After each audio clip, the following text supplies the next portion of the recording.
Saya mungkin membahas sesuatu yang tidak pernah dibahas ya, karena ini ranah media massa tentang opini.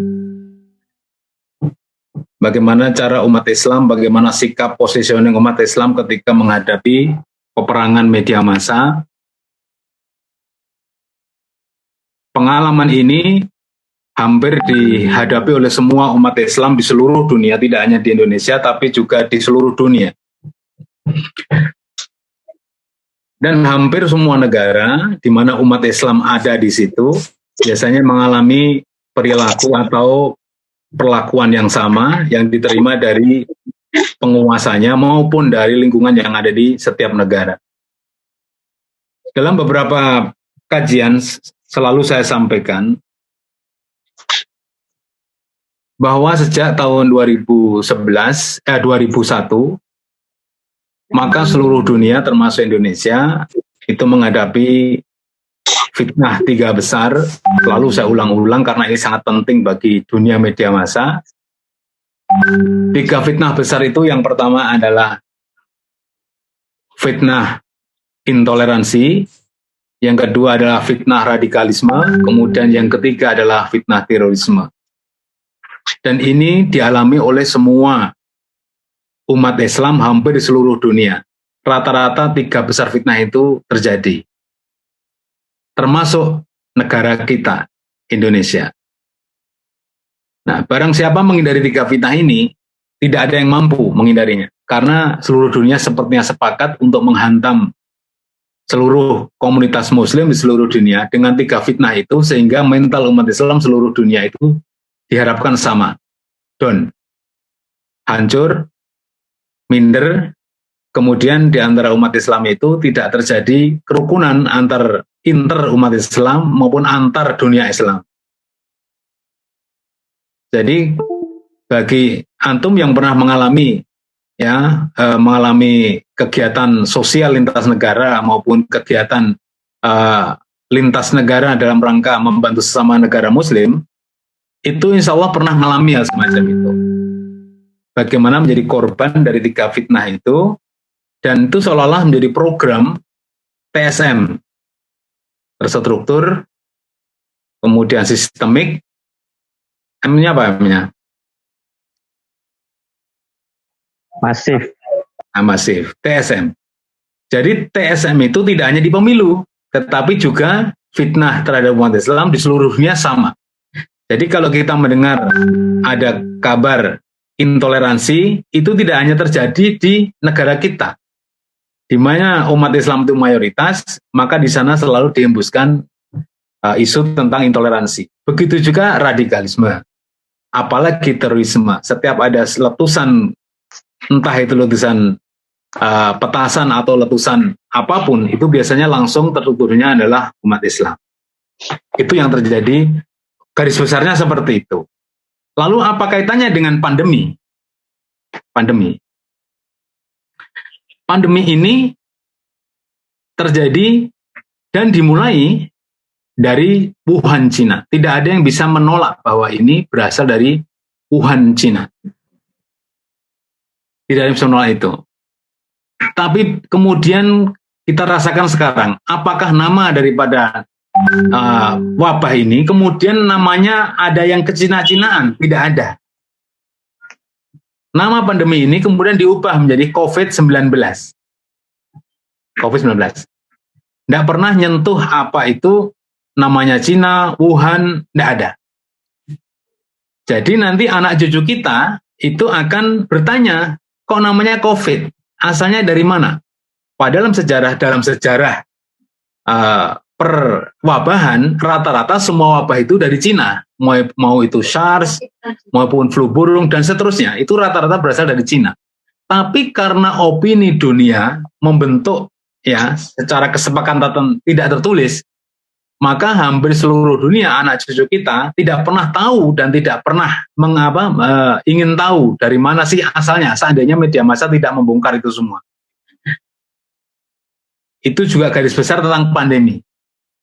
Oleh karena itu, ketika pandemi ini sampai di Indonesia, kemudian ada orang protes kenapa orang Cina harus ditolak masuk ke negara kita, Kemudian tidak ada pula yang tidak tahu kenapa harus ditolak. Padahal bagi kita yang paham, mereka mungkin itu adalah membawa wabah meskipun dia terlihat sehat masuk ke Indonesia melalui bandara-bandara, melalui pelabuhan-pelabuhan atau melalui laut dan seterusnya.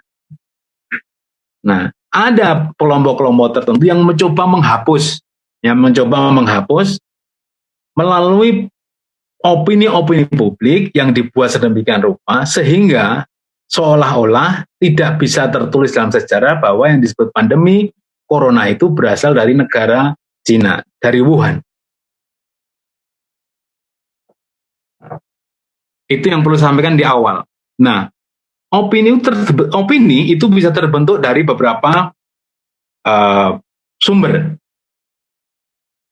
Maka di dunia ini kita mengenal adanya dua klaster besar. Yang pertama yang disebut sebagai media arus utama, kita menyebutnya sebagai mainstream biasanya. Ini sumber opini terbesar yang terjadi di dunia ini. Jadi orang ada ketergantungan membaca media mainstream atau media arus utama itu dalam rangka untuk mengetahui opini hari ini apa yang terjadi.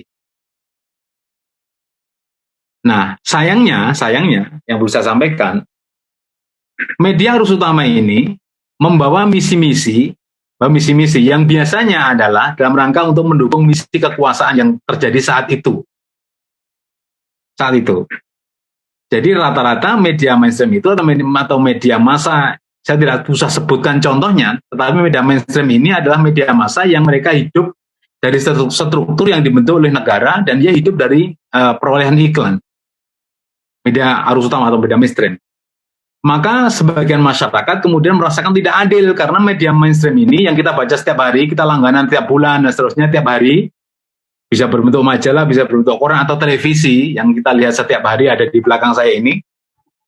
Maka setiap hari kita di brainwash dengan media mainstream ini. Mau tidak mau karena ini kekuatannya sangat besar, maka kita tidak bisa menghindar. Di Indonesia ini konglomerasi media itu biasanya dikuasai oleh kelompok tertentu. Dari umat Islam itu hanya sedikit. Mohon maaf sekali. Jadi media-media massa, televisi, koran, portal, dan sebagainya, rata-rata dikuasai oleh, mohon maaf, non-muslim. Orang Islam hanya sedikit sekali memiliki media mainstream itu. Itu pun juga terkooptasi dengan kekuasaan. Sehingga meskipun secara agama muslim, tetapi dalam hal misi, belum tentu menguntungkan umat Islam. Belum tentu. Ya, merugikan mungkin, menguntungkan belum tentu juga. Nah, seperti itu. Kalau merugikan, sepertinya rata-rata begitu.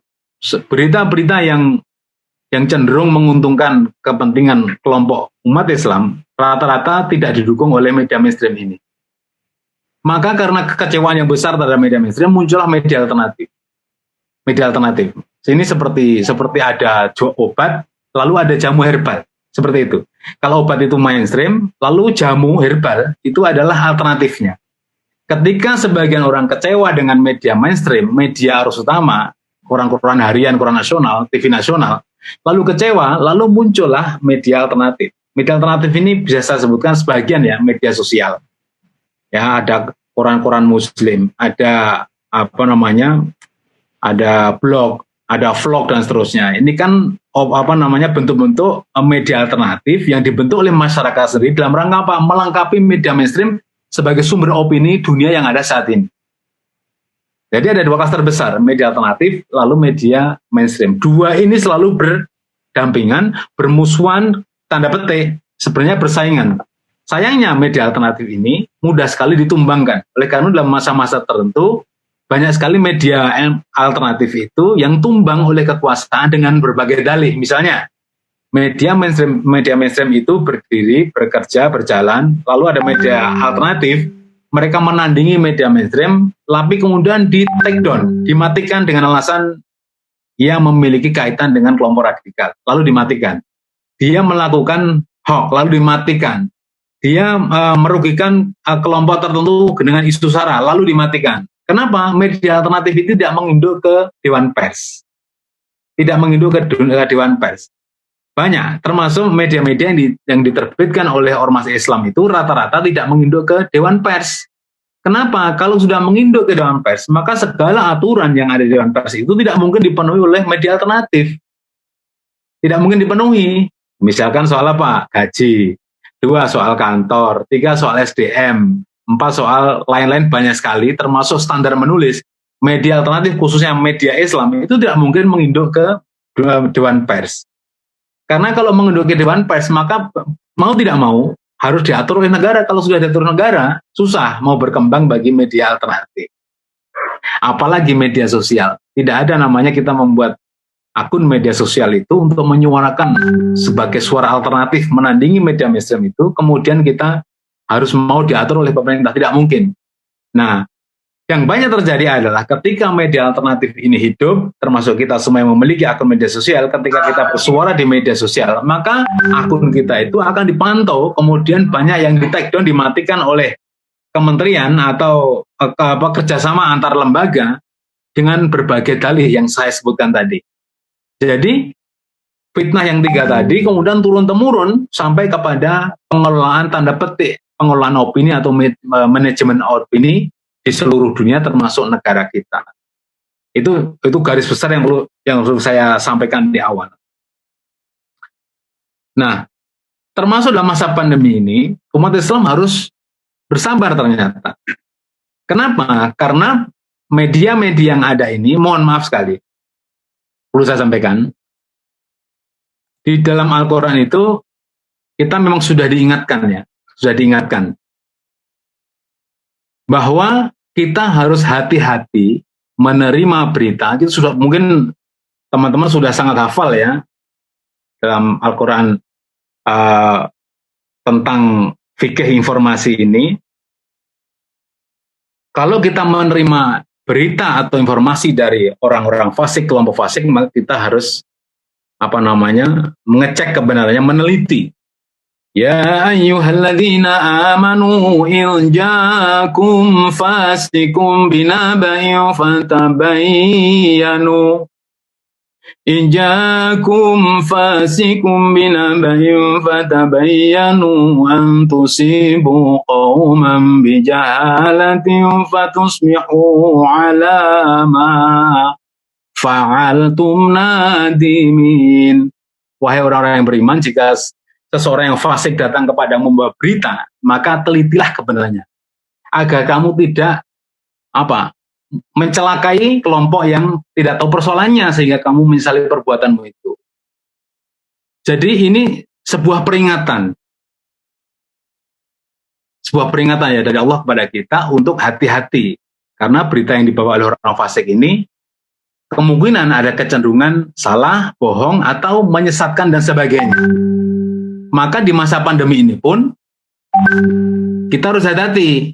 Kadang-kadang media mainstream itu kalau tidak diimbangi dengan media alternatif mungkin menyesatkan kita semua.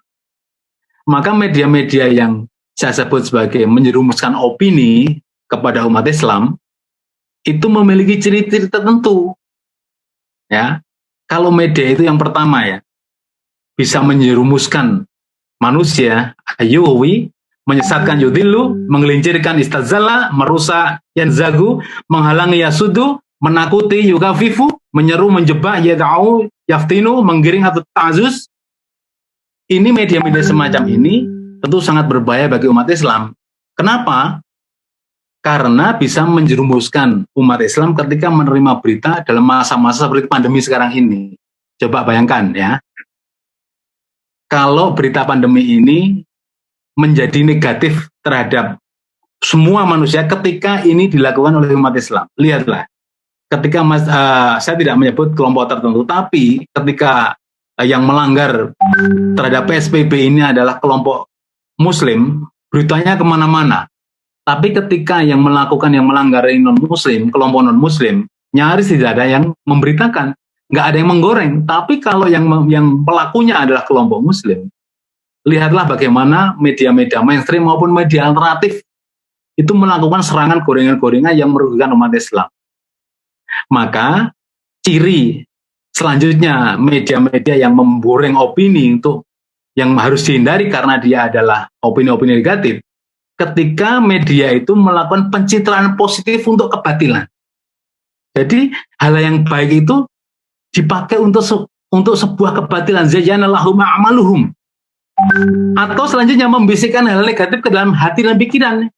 Yuwaswisu, membisikkan hal negatif ke dalam hati dan pikiran. Apalagi kalau sudah ya'iduhum wa yumannihim, menjanjikan dan memberikan iming-iming. Banyak yang semacam ini. Ramadan di televisi banyak itu, ya, kuis-kuis dan sebagainya. Itu bisa memperdaya kita semua itu, ya, memperdaya dengan tipu muslihat atau membuat orang lalai. Bahkan bisa juga menyulut konflik dan kebencian. Nah, ini ciri-ciri media yang fasik seperti itu. Sangat berbahaya sekali. Kalau sudah menyulut konflik dan kebencian, ini harus kita hindari. Nah, sekarang kita lihat, kenapa kita harus mengetahui atau bersikap dalam rangka untuk mengetahui misi-misi mereka itu apa? Ya, misi-misi mereka itu apa? Perlu saya sampaikan di sini, saya ingat di dalam teori media itu ada yang disebut sebagai cacing jadi naga, naga dari cacing. Jadi sesuatu peristiwa yang kecil itu menjadi besar dibesarkan, sehingga istilahnya apa? Dari cacing menjadi naga, sesuatu yang kecil dibesarkan. Ya, satu orang umat muslim melakukan kekerasan, tapi kemudian digoreng sedemikian rupa sehingga menjadi naga, menjadi besar, dibesar-besarkan. Bahkan sesuatu yang tidak ada diada-adakan. Misalkan dalam pandemi kemarin itu sudah terjadi itu petamburan, itu klaster petamburan, itu orang sudah menyimpulkan itu adalah, mohon maaf, FPI. Klaster petamburan, padahal yang terjadi itu adalah sekolah non muslim. Tetapi pikiran orang karena sudah terbrainwash dengan 3 fitnah yang awal tadi, maka sudah terbentuk dalam otak itu kalau petamburan itu adalah FPI. Maka kelompok satu ini menjadi apa?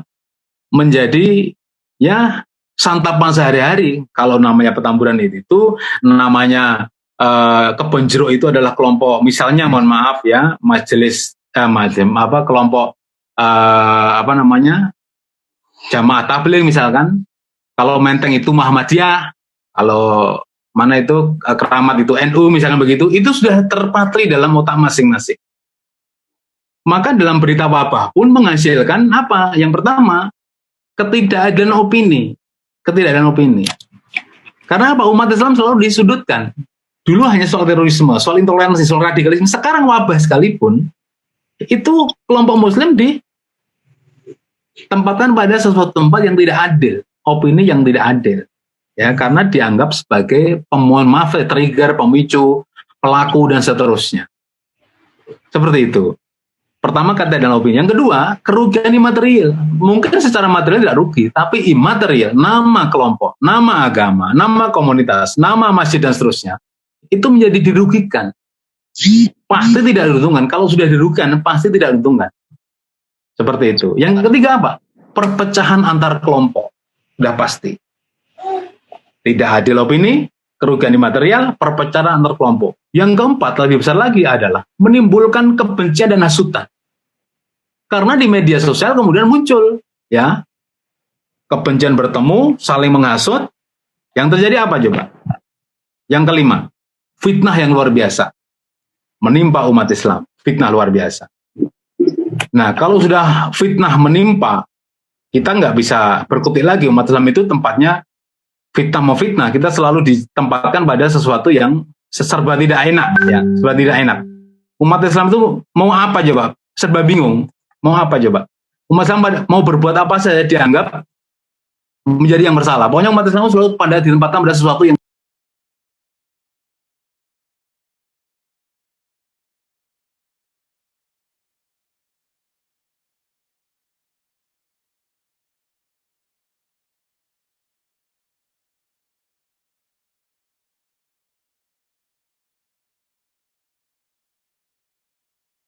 terpojok, bersalah dan sebagainya.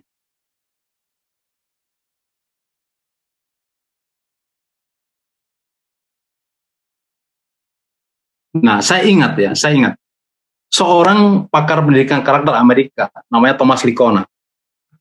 Ini sangat sangat senior sekali dalam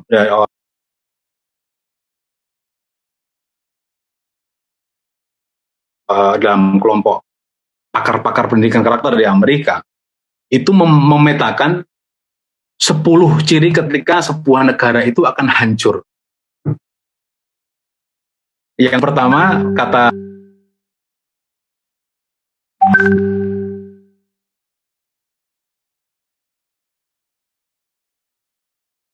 Thomas Likona, kalau kekerasan remaja sudah muncul di negara Anda, maka berarti negara Anda itu sudah diambang kehancuran. Ini Thomas Likona ya. Yang kedua, kalau orang-orang sudah rajin dan hobi menggunakan bahasa dan kata-kata yang buruk, yang jorok, maka berarti negara Anda itu sudah memupuk untuk menuju kepada negara yang hancur. Kata Thomas Likona. Nomor 3, apalagi kalau sudah didukung perilaku yang merusak dengan narkotik, miras, apalagi seks bebas. Yang ketiga, kata Thomas Likona, maka negara Anda itu sudah menuju pada negara yang hancur lebur. Nomor 4, kalau pedoman moral sudah kabur, katakanlah negara kita punya Pancasila, tapi kabur, dipakai nggak dipakai juga iya. Nah, gimana istilahnya? Kalau nggak dipakai ada tapi juga nggak dipakai, kabur. Maka negara Anda itu sudah sedang menuju pada negara yang hancur. Nomor 5, kata Thomas Likona, etos kerja, orang malas-malesan, ya, karena dijanjiin amplop prakerja, nganggur dapat digaji dan seterusnya. Ya, kemungkinan contohnya seperti itu, maka etos kerja menjadi menurun. Orang itu ada ketergantungan meminta-minta menjadi pengemis. Kata Thomas nomor 5. Nomor 6, rasa tanggung jawab menjadi rendah. Baik itu sebagai individu maupun sebagai bangsa. Negara Anda berarti negara yang akan hancur. Nomor 7, kalau negara itu sudah banyak orang yang tidak hormat pada orang tua dan guru, berarti negara Anda itu sudah mencapai pada titik nadir untuk mencapai kehancuran. Tidak menghormati guru, tidak menghormati orang tua. Betapa banyaknya orang membunuh bapaknya, membunuh ibunya.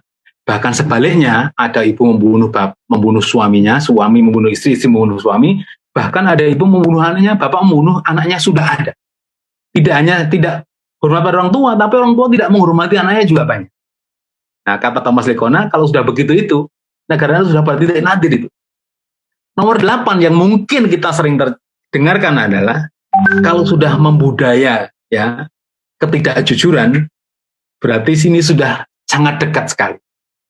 Pemimpin nggak jujur, yang dipimpin juga nggak jujur karena terpengaruh oleh pemimpinnya. Tetangga nggak jujur, suami nggak jujur, istri nggak jujur. Kalau ketidakjujuran sudah membudaya, berarti kehancuran itu sudah diambang tinggi. Nah, nomor 9 dan 10 ini sangat ngeri sekali.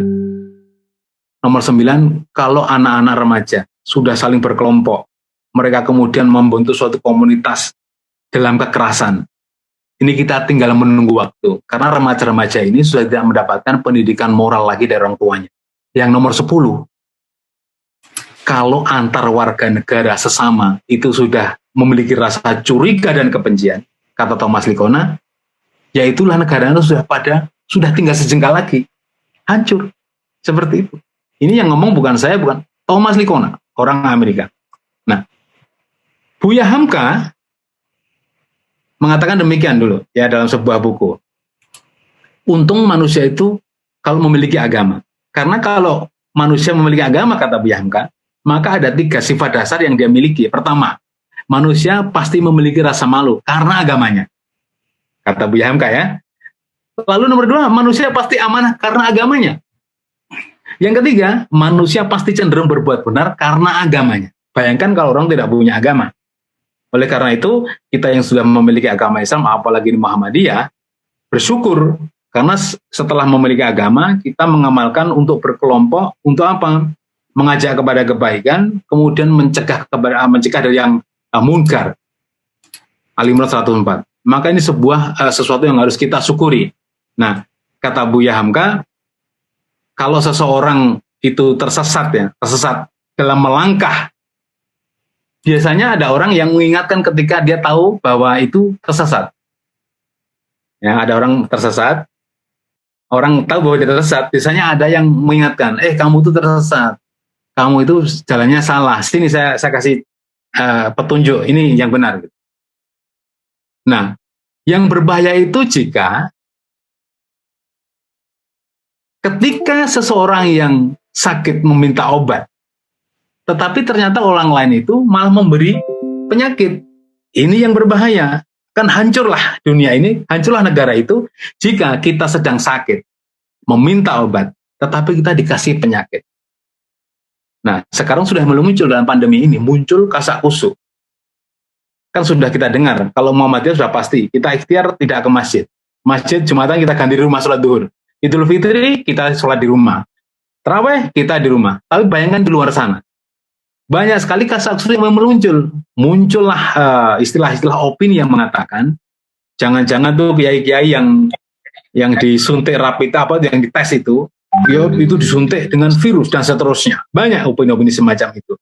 Karena apa? Tadi itu ciri-ciri yang ke-10 itu, ketika antar warga negara sesama saling curiga mencurigai, mereka saling kasak kusuk, mereka saling fitnah, saling ini, saling itu, negara menuju kehancuran. Karena apa? Tidak ada suri ketauladanan.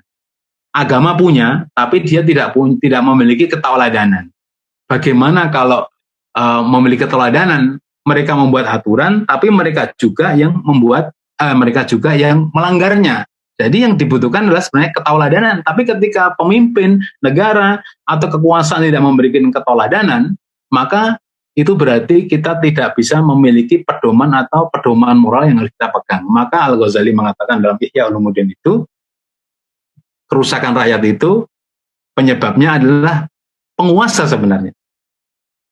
Jadi penguasa lah penyebab kalau rusaknya rakyat itu. Rakyat rusak, penguasa penyebabnya. Tapi belum selesai kata ini. Penguasa itu rusak disebabkan oleh apa? Ternyata kata Al-Ghazali disebabkan oleh ulamanya. Jadi rakyat rusak disebabkan oleh kekuasaan, kekuasaan rusak disebabkan oleh kerusakan ulama. Ulama apa dulu yang perlu kita lihat? Ternyata yang menurut Al-Ghazali, ketika para ulama itu mengutamakan cinta harta dan kedudukan, ya, dikuasai oleh ambisi duniawi, maka dia akan lupa.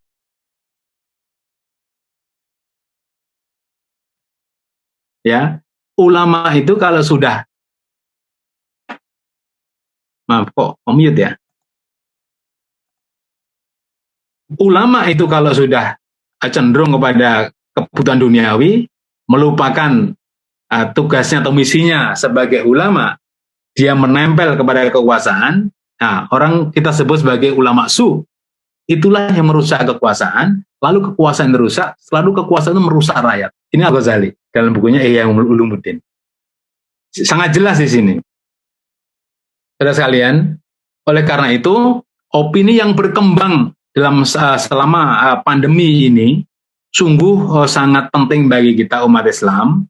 Saya kira orang sudah merasakan semuanya bagaimana kemudian umat Islam khususnya itu harus hati-hati, ya, harus hati-hati untuk menerima opini maupun informasi ini dalam rangka untuk apa? Supaya kita tidak menambah efek buruk, efek kerusakan kepada tetangga-tetangga kita, kepada saudara-saudara kita, kepada teman-teman kita sesama umat Islam, sehingga apa? Orang kita yang sudah difitnah-fitnah selama ini tidak bertambah rusak karena perbuatan kita yang tidak hati-hati dalam menerima opini dari lingkungan dari luar kita. Sebagai umat Islam, pertama selalu saya ingatkan, kalau menerima berita, kalau ragu, jangan di-share. Kalaupun benar, kalau itu tidak bermanfaat, jangan pula di-share. Sebuah berita informasi, sebuah opini, kalau itu sudah pasti benar, bermanfaat, baru boleh di-share. Jangan dihentikan di gadget Anda, jangan dihentikan di meja Anda.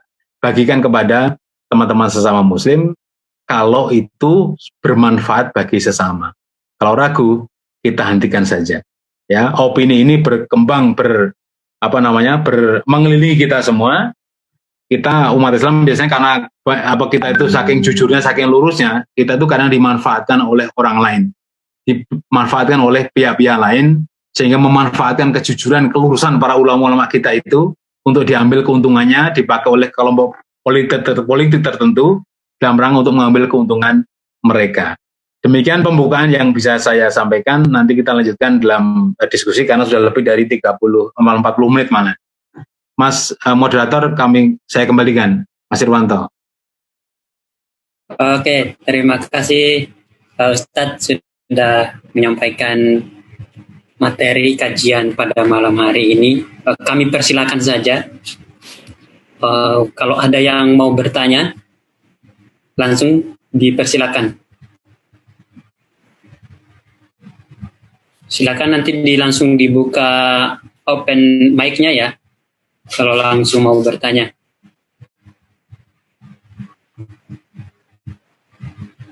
Silakan Bapak-Bapak, Ibu-Ibu. Kalau ada yang mau bertanya terkait dengan opini wabah ini. Kalau tidak ada akan saya tambahkan. Oh ya. Jadi biasanya pihak-pihak tertentu itu dalam rangka memuluskan siasat dan strateginya itu dia biasanya melewati lima tahap. Pertama, biasanya standarnya adalah mereka hanya mengabarkan saja sebuah berita, mengabarkan sebuah informasi. Lalu dia mengelola informasi itu supaya informasi ini melebar, namanya mengibarkan. Jadi tadi hanya mengabarkan, tapi level kedua itu dia mengibarkan. Jadi kabar yang biasa-biasa saja, kemudian dikipas-kipas, dikibarkan supaya meluas kemana-mana. Mengabarkan, mengibarkan. Yang ketiga, setelah dikibarkan, dia mengobarkan. Ada semangat di situ, ada dorongan, di situ ada apa ya? Ada strategi yang dia kobarkan untuk mengobarkan informasi yang dia punya. Nah, jahatnya adalah sebenarnya sampai di sini sudah cukup sebenarnya. Tapi kalau kemudian ada misi, dia akan melakukan langkah keempat, mengaburkan, mengabarkan, mengibarkan, mengobarkan. Yang jahat itu apa? Mengaburkan. Maka di Al-Baqarah 42 itu hak dan batil tidak boleh campurkan. Wala talbisul haqqa bil batil wa taktumul haqqa wa antum ta'lamun ya. Hak dan batil nggak boleh campurkan. Kita juga nggak boleh menutupi kebenaran. Nah, dalam pandemi ini saya kira kita sering ya, sesuatu yang dia tahu benar kadang malah ditutupin, karena kalau ini kebenaran dibuka, ini akan merugikan oleh penguasa. Sering terjadi seperti itu. Yang maksudnya penguasa bukan negara ya, maksudnya yang memiliki pemangku kekuasaan untuk melakukan kebijakan itu. Maka kadang-kadang kebenaran itu malah ditutupin supaya orang tidak tahu. Karena kalau dibuka publik, maka akan merugikan dirinya. Maka lebih bagus ditutupin, mengaburkan namanya. Nah, yang lebih jahat lagi setelah mengaburkan itu dikuburkan. Jadi betul-betul dikubur supaya orang nggak tahu sama sekali. Tadi saya contohkan ini dari Wuhan. Kalau bisa informasi tutupin sedetail mungkin supaya orang tidak tahu bahwa ini dari Cina, dari Wuhan. Tidak sekedar mengabarkan, mengobarkan, mengaburkan. Ini sekarang dikuburkan. Jadi sebuah informasi yang itu sebenarnya benar, tapi tutupin dikuburkan rapat-rapat supaya orang tidak tahu sama sekali. Memang menurut saya yang paling bahaya itu adalah mengetahui kebenaran, tapi ditutupi kebenaran itu. Dan makanya orang lain tidak tahu kalau itu adalah sebuah kebenaran. Aturan-aturan misalkan PSBB ya, kan kalau orang tahu yang paling bagus itu misalkan lockdown. Tapi lockdown dilakukan, padahal itu ditandatangani sendiri melakukan PSBB. Karena apa? Kalau lockdown itu mengeluarkan dana yang banyak untuk untuk masyarakat, tanggung jawab. Tapi kalau untuk menghilangkan tanggung jawab itu dilakukanlah bukan lockdown tetapi dengan PSBB dan seterusnya. Ini contoh. Ini ya saya tambahkan untuk terakhir kalinya. Oke, ini ada pertanyaan Ustaz. Ya. Menyikapi pandemi ini, bagaimana sikap kita dalam ibadah? Karena beberapa tetangga seolah-olah kita yang berbeda dengan mereka, menyendiri, tidak kompak dan lain sebagainya. Kami di lingkungan ini dari Pak Yantoro ya. Kami di lingkungan Muhammadiyah, tapi beberapa anggota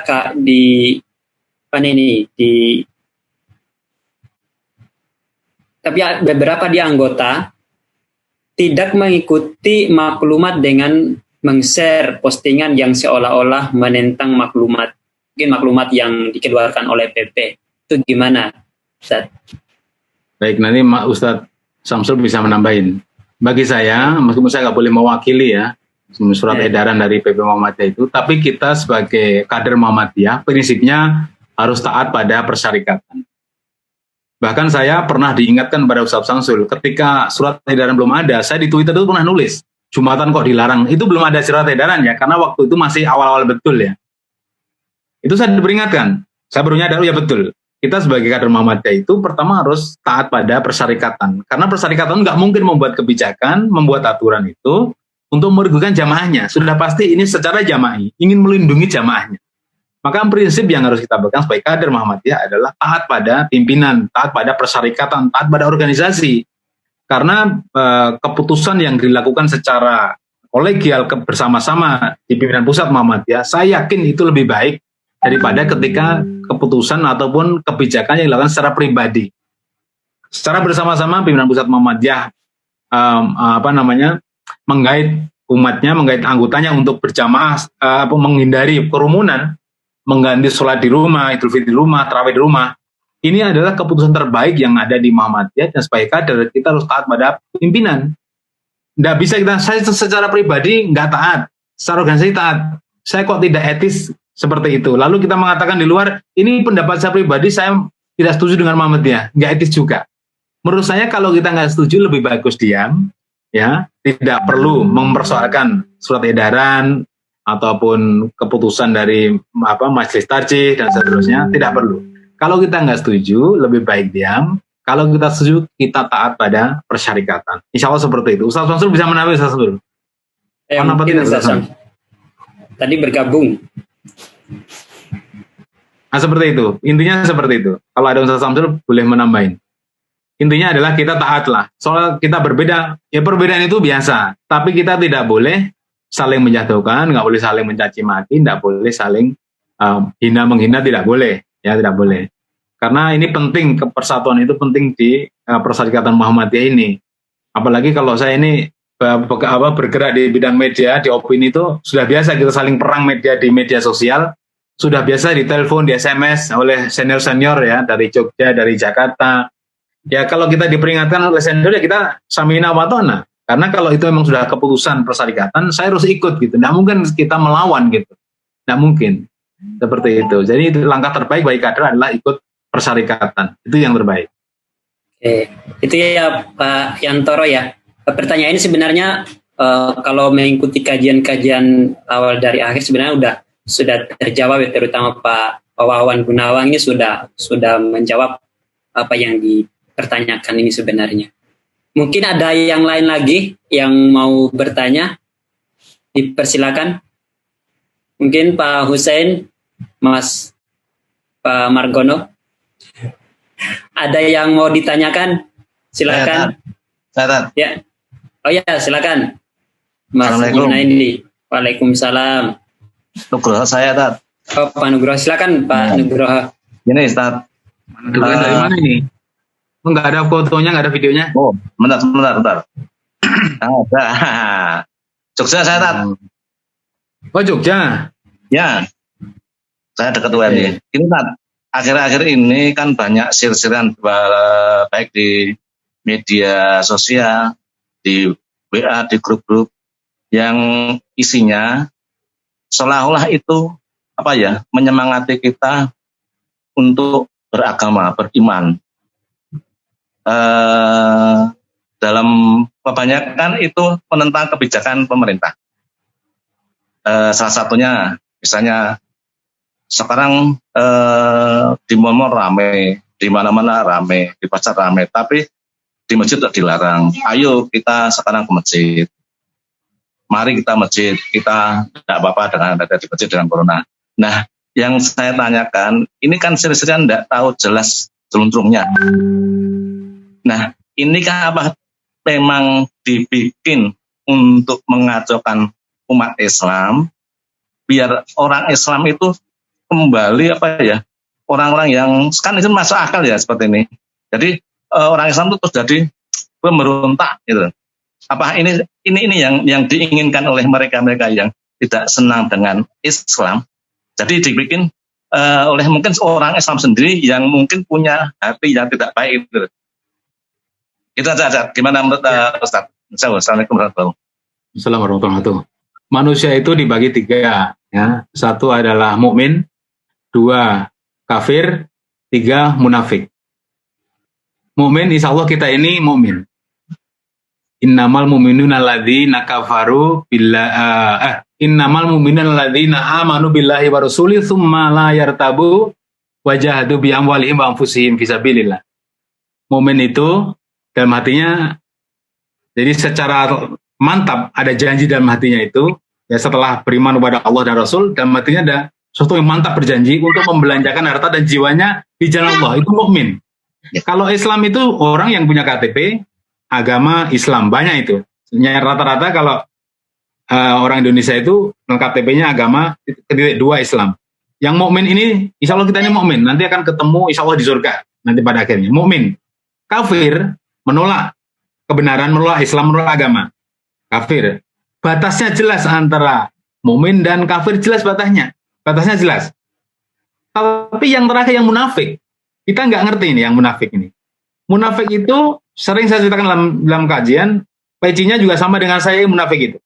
Kadang pakai kopiah juga sama, pecinya bajunya juga baju koko, sholat Jumat rajin, 5 waktu juga rajin, zakat juga bayar, puasa sebulan penuh. Munafik melakukan yang seperti itu, tapi perbuatan munafik itu bekerja sama dengan kelompok kafir, merugikan kelompok mukmin. Ya, ini orang munafik nih. Jadi kelompok yang ketiga ini sangat berbahaya. Karena munafik itu secara fisik nggak kelihatan perbedaannya dengan mukmin. Kalau kafir kan pasti dia nggak akan masjid, orang kafir. Dia pasti tidak sholat, dia agamanya bukan Islam. Kafir. Tapi kalau munafik, dia juga Islam. Ke masjid juga. Ininya juga hitam kadang-kadang. Tapi perbuatan orang munafik itu merugikan kelompok mukmin yang pertama. Biasanya kerjasama dengan kelompok yang kedua, kelompok kafir. Nah, kadang-kadang kelompok munafik inilah yang bekerja untuk menggosok, menggesek umat Islam itu sendiri. Untuk apa? Supaya tidak rukun, yang tadi saya sebutkan, kelompok yang nomor 10 menurut Likona tadi itu, saling bercuriga, saling tidak percaya antar sesama, antar umat Islam sendiri. Ini pekerjaan orang munafik ini. Orang munafik itu kalau Jumatan datang, dia membawa tape recorder, merekam pada khotibnya, dicari mana suara khotib yang kira-kira dapat laporkan ke polisi dengan undang-undang ITE. Orang munafik datang ke pengajian, membawa rekaman video untuk mencari spot, mencari potongan ceramah ustadz yang kira-kira bisa dilaporkan ke polisi dengan undang-undang ITE. Ini perbuatan orang munafik.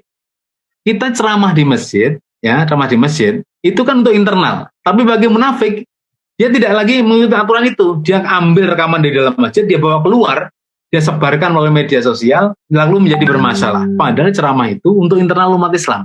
Tapi dia potongan-potongan ceramah itu dia bawa keluar untuk dijual di luar, supaya menjadi konsumsi umum. Ini yang menjadi bermasalah. Maka perbuatan para munafikun inilah yang antum ceritakan tadi.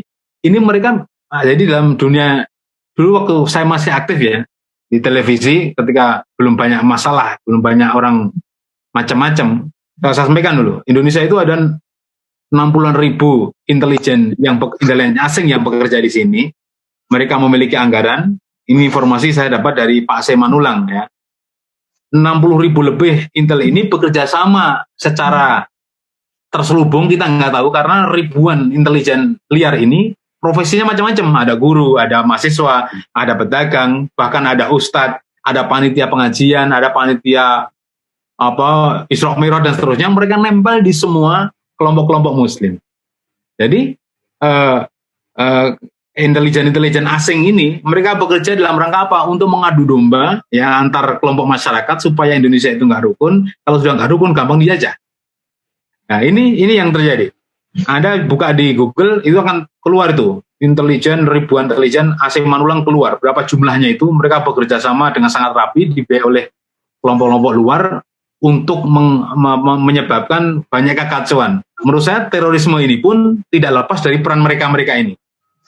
Nah, saya duga aparat kita itu sudah menerima, sudah dalam keadaan matang, sehingga tinggal nangkep apa itu sudah matang ceritanya yang dibuat oleh para intelijen gelap ini. Sehingga umat Islam selalu disudutkan dengan isu-isu terorisme. Nah, seperti itu. Ini kan gini ceritanya. Umat Islam ini, karena umat Islam itu dibimbing oleh 2 kitab, 1 hadis Al-Quran, dan ini sesuatu yang tidak dimiliki oleh agama lain, ya, Maka ketika ini berpedoman kepada dua kitab ini, dua ajaran yang sangat baku ini, kemudian mereka memanfaatkan orang yang berpegangan pada ini, itu malah gampang dimanfaatkan, gampang ditunggangin, gampang digosok-gosok, gampang jadi domba. Karena apa? Kita itu ada prinsip husnudon atau suudon. Berbaik sangka kita itu.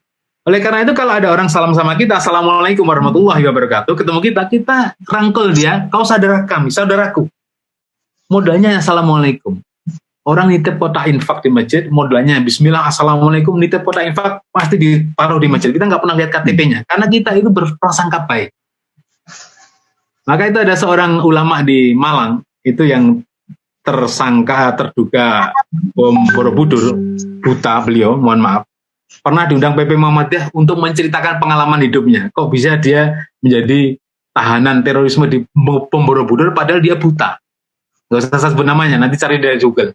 Itu miris kalau kita dengar. Bagaimana mereka bisa ditempel oleh orang yang tidak dikenal dalam kondisi buta, diarahkan, diajak ke suatu tempat, tahu-tahu dia sudah sampai di Borobudur dan seterusnya. Ini sebuah proses yang kita sangat rasakan bahwa umat Islam selalu menjadi pion-pion seperti itu, jadikan alat-alat ya.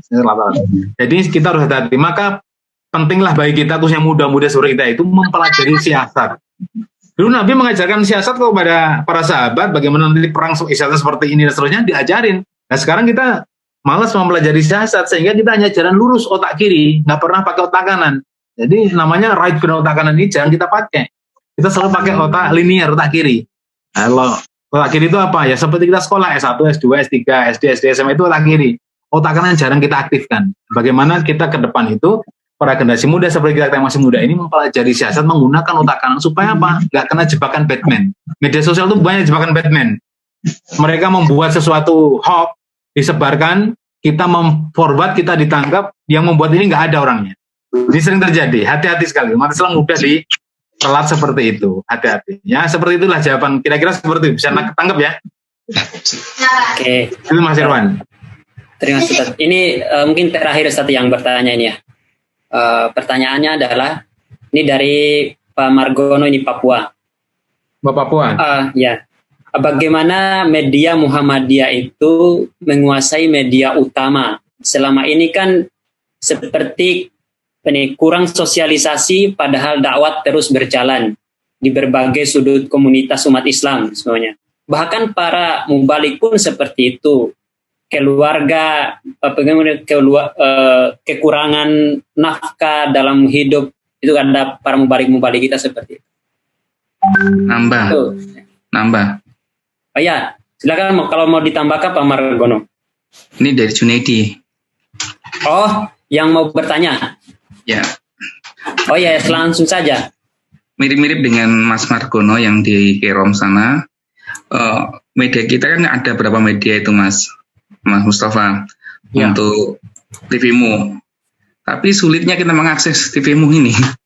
Sehingga padahal kita punya dana lah untuk bersaing kalau kita memang mau gitu dengan media-media yang mainstream tadi itu. Tapi kita nggak sehingga kita mau tahu media punya TV ini, tapi kita mana?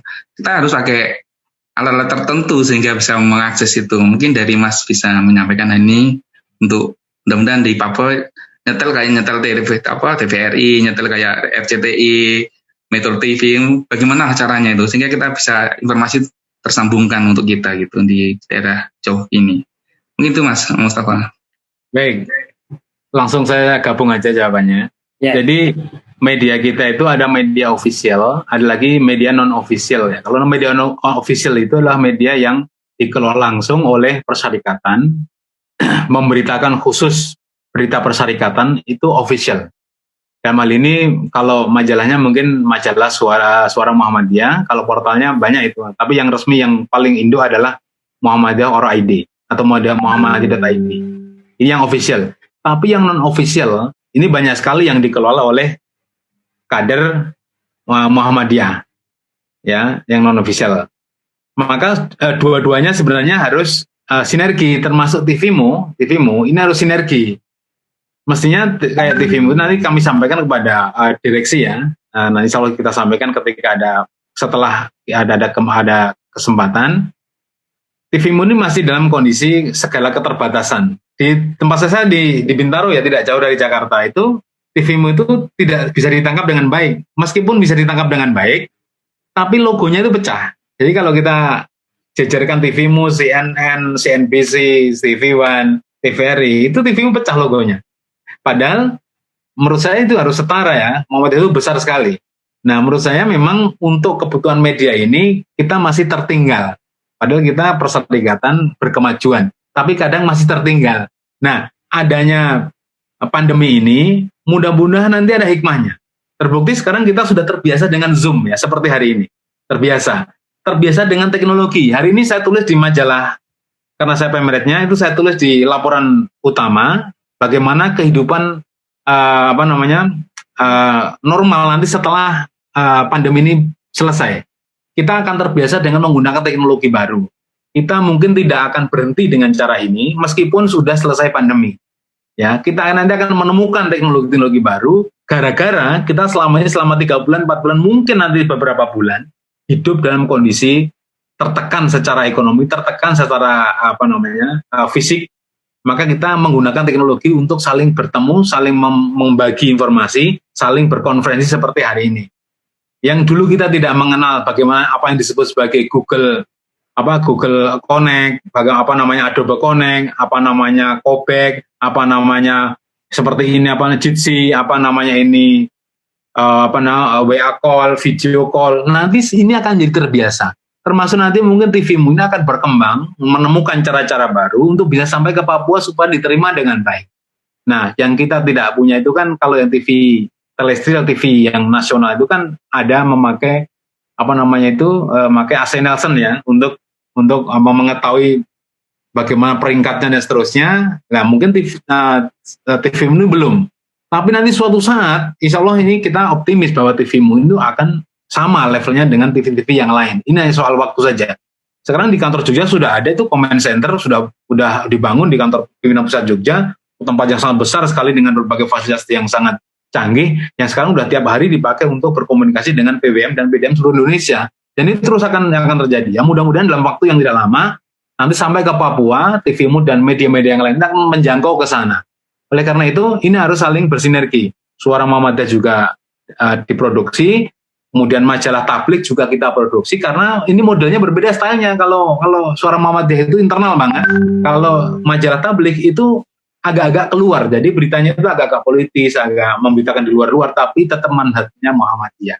Nah, seperti itu. Termasuk ada Mentarimu, ada apalagi itu, ada Matan, Jawa Timur itu sangat bagus sekali majalahnya. Semoga nanti bisa ditiru oleh wilayah-wilayah lain ya, sehingga semuanya nanti akan bisa merasakan media Muhammadiyah itu banyak sekali jenisnya, tapi itu milik kita semua, baik itu yang official maupun yang non-official. Seperti itu Mas Margono di Jayapura. Mas Junaid ini yang beda lagi Jayapura ini.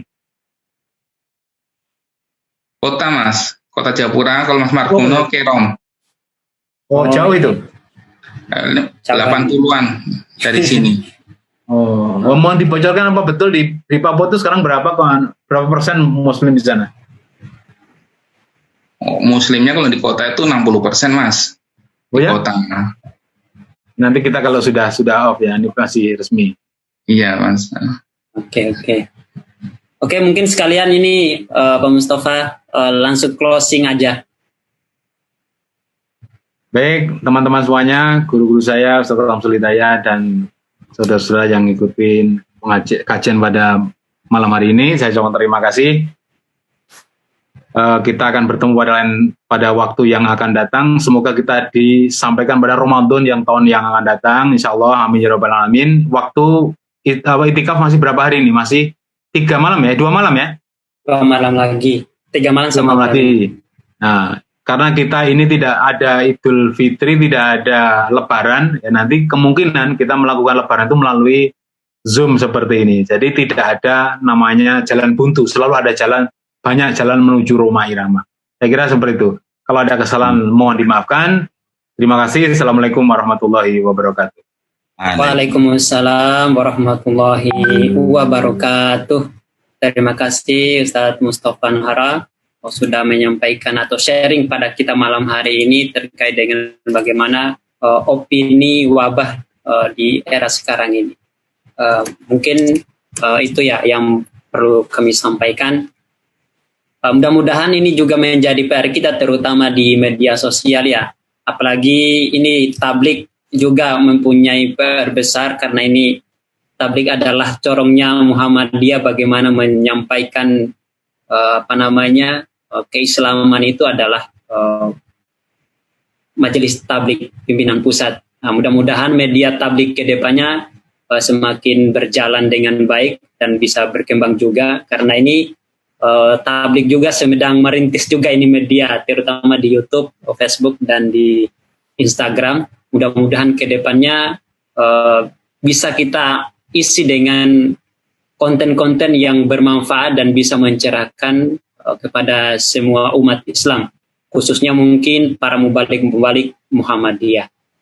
Sebelum kami tutup, ada yang perlu kami sampaikan bahwa besok malam insya Allah kita akan dibersamai oleh beliau adalah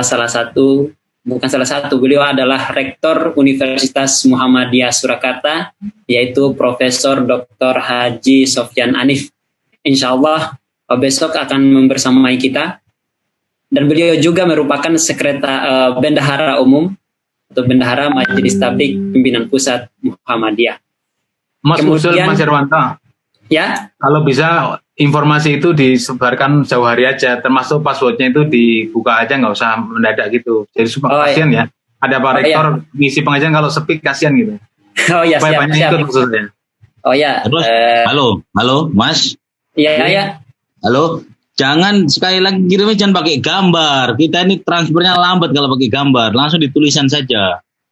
Oh ya, oke. Ya, itu selalu saya ingatkan kalau bagi brosketnya jangan pakai gambar, langsung tulisan saja.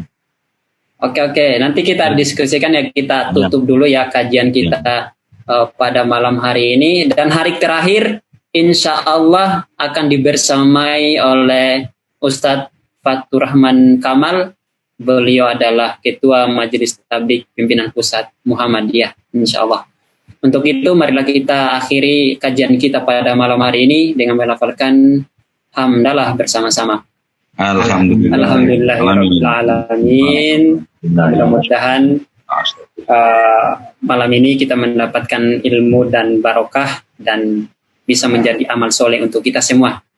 Amin. Saya pamit diri, Irwanto sebagai host. Kurang lebihnya mohon maaf. Bila fisabil haq fastabiqul khairat.